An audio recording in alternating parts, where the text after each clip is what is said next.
Have you been in a coma for the past 4 years? Here are the 5 biggest Figma updates that have happened since then. This video is for you if you've been away from the industry for a while, say you've been studying, or maybe you've been taking a career break, or maybe you've been working in a different industry that uses a separate set of tools, and now you're trying to get back into Figma. You open LinkedIn and you see everybody talking about tokens, variables, AI, and so many new concepts. You open Figma and it looks different. The buttons aren't even where you left them. The layout is new. Everything is new. And you cannot really ask people for help because it is embarrassing to admit that there is so much that you don't know.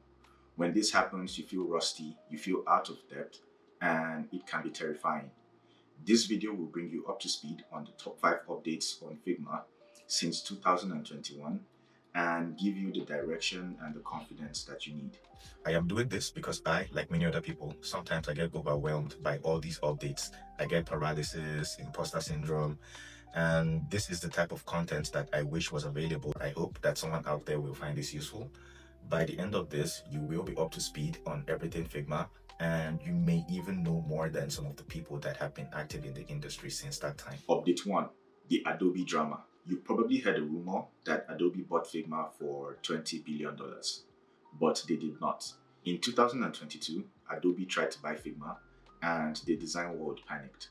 There were hot takes everywhere. Many people thought that Figma was going to get bundled into the Adobe Creative Cloud and that everyone would now have to subscribe to Figma just as we do for Photoshop, for Illustrator, and the rest.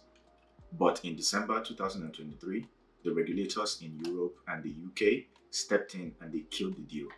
The idea was to protect competition, since Figma was and still is one of the few companies preventing Adobe from running a monopoly in the design space. The deal did not go through, and Adobe actually had to pay Figma a $1 billion breakup fee. Update 2, UI 3. If you open a Figma file today, your muscle memory might break because it looks very different from what it was years ago. In 2024, Figma launched UI 3.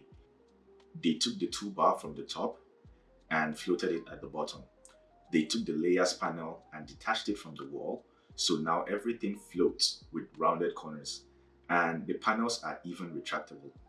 It looks cleaner, yes, but if you're used to the old one, you may need some time to adjust. Why did they do this? To make room for the new tools and to unify the interface with the new direction that Figma is going in AI-wise. I also think it helps keep the interface more modern and sleek. Update 3, variables and modes. This is the big one. This is the update that turned Figma from a drawing tool into a coding tool. It is called variables. Back in 2021, if you wanted to design the dark mode for an app or a website, you would have to duplicate every single artboard and manually change all the white backgrounds to dark and change all the black text to white. This means that if you had 50 screens, you would have to design 100 screens, but not anymore. Now, instead of picking colors, you just get to define the logic.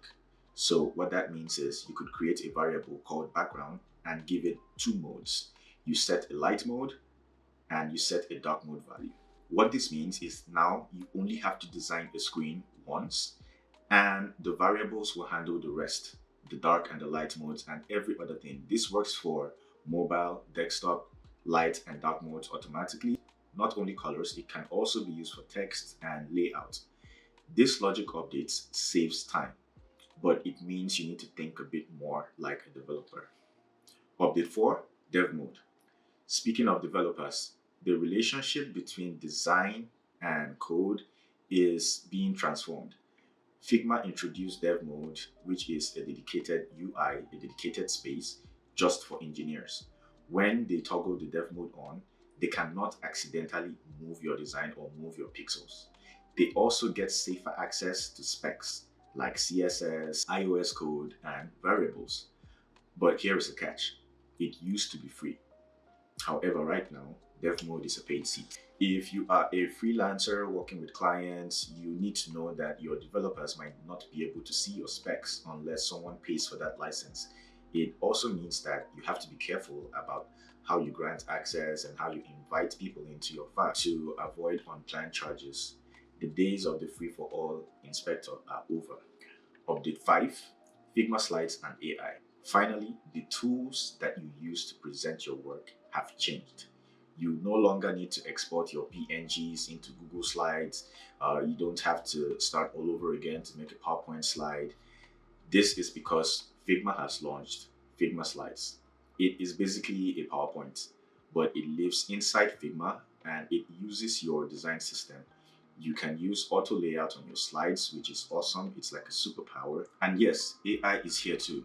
You can now use actions with Figma AI to auto rename your messy layers. You can remove backgrounds instantly and a lot of other actions. With Figma AI, you can even generate designs and prompts and convert them to code easier than ever. Yes, you're up to speed. The tool is different, but the fundamentals of good design haven't really changed. Only the buttons have changed. Now that you are caught up on the tool, it is time to catch up on the industry. Because while Figma was updating, the entire design career path is transforming as well. So if you have been in the coma for the last 4 years, you will notice that there are now tons of low-code tools like Webflow, like Figma. Designers are making and posting amazing and honestly scary-looking stuff using these new tools. You will also notice that people hardly use Lorem Ipsum anymore. So nobody makes mockups anymore. Everyone now seems to know how to just build a live presentable product at once. Everyone seems to know where to go, what tool to use, and if you've been away from the field, that can look very overwhelming and overstimulating. If you are interested in this type of content, you can like this, you can subscribe, or you can just let me know. So let's all get back into the game.